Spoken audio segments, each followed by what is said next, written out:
Welcome to Algebra 2 class. Today is the 18th, I think, of November. All right, and this is notes for page 338. So I'm going to go through an example of each of the types of problems that you're going to have to do. The first one they ask you to do is to make a graph. And they ask a graph to find the zeros. You guys, zeros is a fancy name for x-intercepts. That's all it is. Don't think of it any as fancier than that. It's just where the parabola is going to cross the x-axis.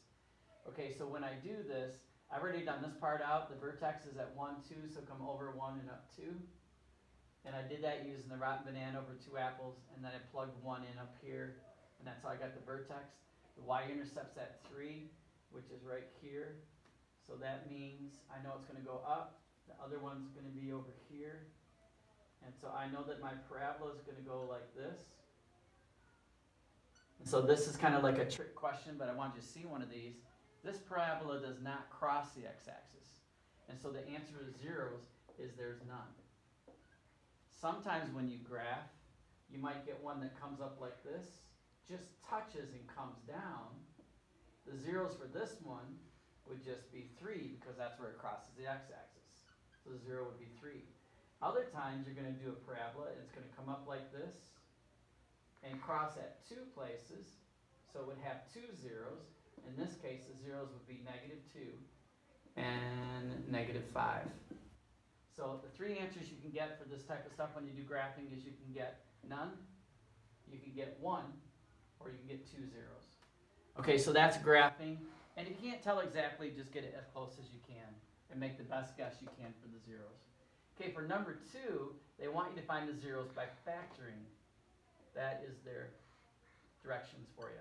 So I would factor this into x minus 2 times x minus 4. And what you want to do is you want to make it equal to 0.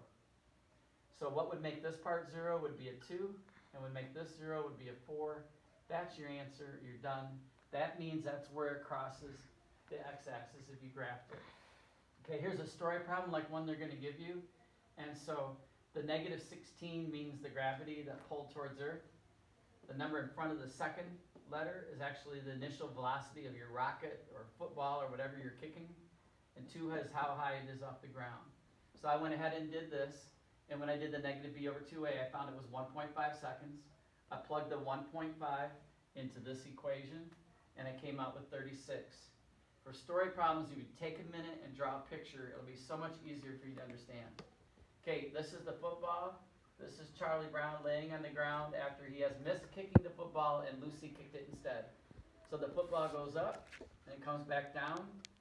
36 feet is how high it goes. And that came from right here.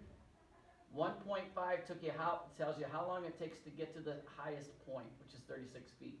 If this is 1.5, then over here is 1.5. If you add those together, you get the total time it's in the air, which is in 3 seconds. The maximum height, like I said, it was 36 feet. The next example they give you is to find roots. Okay, this is very important. Roots are the same thing as zeros, and zeros are the same thing as x-intercepts.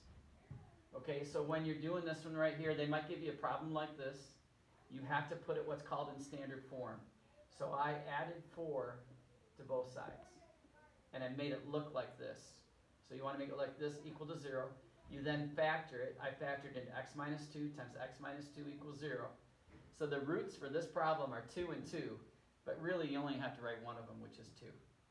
Okay, the last type of problem they're going to give you is they just give you the roots, or the zeros, which are 2 and -3, and to write the quadratic, since it's a +2, you're going to write x minus 2.